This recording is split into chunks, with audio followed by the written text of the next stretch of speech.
Max Verstappen has joined the latest Horner saga, and it seems like the Dutchman has, quite expectedly we might add, joined the side of his father and Helmut Marko. A couple of days after he refused to defend Christian Horner publicly after being asked to do so from the chief of the FIA, Mohammed Sulayem, Verstappen made a very shocking demand to the president of the governing body, something that shocked the entire F1 world. But why is Verstappen also keen to destabilize the situation in Red Bull amidst their domination? And more importantly, who stands to benefit from the downfall of Red Bull? It goes without saying that the three-time world champion's request has raised some eyebrows throughout the paddock, as reportedly Max went on to ask Sulayem to launch a new investigation in Horner's case, even though the team principal of Red Bull has been proclaimed innocent for the allegations made against him. The fact that Verstappen doesn't believe the brand of Red Bull conducted a proper research speaks volumes about how much he and his father, joined by Helmut Marko, want to see Horner gone. But if they cannot find any particular reason to do so, they might opt for joining the fiercest rival of Red Bull, and that is Mercedes. Just a couple of days after refusing to speak about his father's comments, as well as refusing to defend Horner in front of the entire F1 world on the demand of Sulayem, it's now safe to assume that there is an internal war in Red Bull and the sides are divided. Although Jos's statement says that there is a lot of tension in the team, while Horner remains to be the team principal, high-profile engineers in the Austrian squad said that they do not feel any kind of tension, nor are they being threatened by Horner,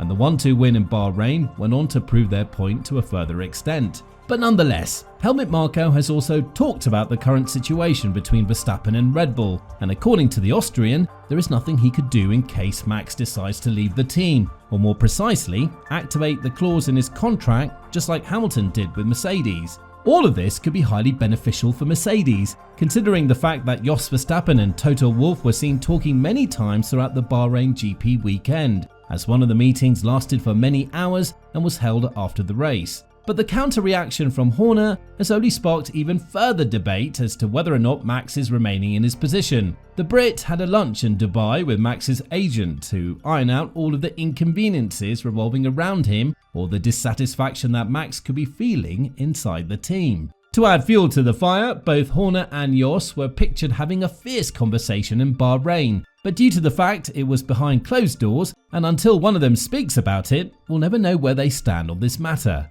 Regardless, the situation has arisen even further after Verstappen's latest requirement from the FIA, because not only he disrespected Horner and the entire case, he also disrespected the team and practically told them directly that he didn't believe in the independent investigation that was launched against his team principal, which lasted a couple of weeks and was written on more than 100 pages of reports. Be that as it may, the situation is very difficult now, because this is actually the first time that Max Verstappen has joined the conversation, and from rumours, this is slowly but surely starting to turn into an entire case, one in which the Dutchman might not have the best outcome after all. Joining Mercedes will definitely cost Red Bull a lot. But did the Silver Arrows prove that they have what it takes to dethrone the Austrian team prior to 2026? And what's the ultimate goal for the three-time world champion at the end of this saga? Despite Horner continuously denying the rumours and him being found innocent in what is now more and more looking to be a huge setup from the Austrian brand, the situation is looking more and more towards Verstappen wanting to activate a clause in his contract,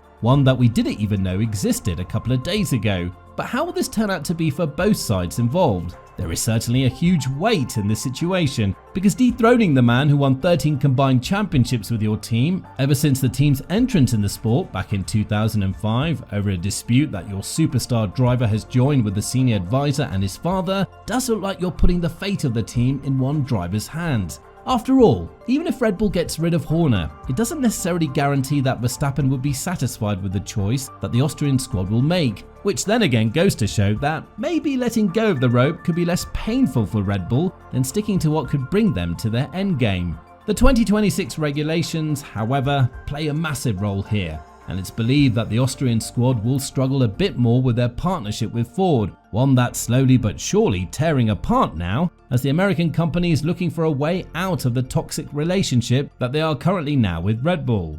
The next shake-up in the sport that's scheduled for 2 years will be focused on the engine and the electrification of the car, much more than the aerodynamic prospects of the car. So Verstappen might sense there could be a bigger opportunity in a team like Mercedes and Ferrari, teams that are known to build superior engines compared to the RBPT project. Be that as it may, that still doesn't bring enough clarity as to why the Verstappen's clan, in coalition with Helmut Marko, desperately want to take down Horner by any given price. But recent rumours might shed some more light towards why these actions were taken. As per reports, Christian Horner tried to take a bigger part, more precisely, an ownership of Red Bull's racing company after the passing of Dietrich Mateschitz. However, that failed due to the fact that Dietrich's successor, his son Mark, hasn't felt that this would be the best outcome for the team, and the fact that Horner went behind Marko's back could have aggravated the actions that the Austrian did against the 50-year-old Brit. Be that as it may, Marko has refused to talk about anything regarding the future of Christian Horner until the investigation is closed.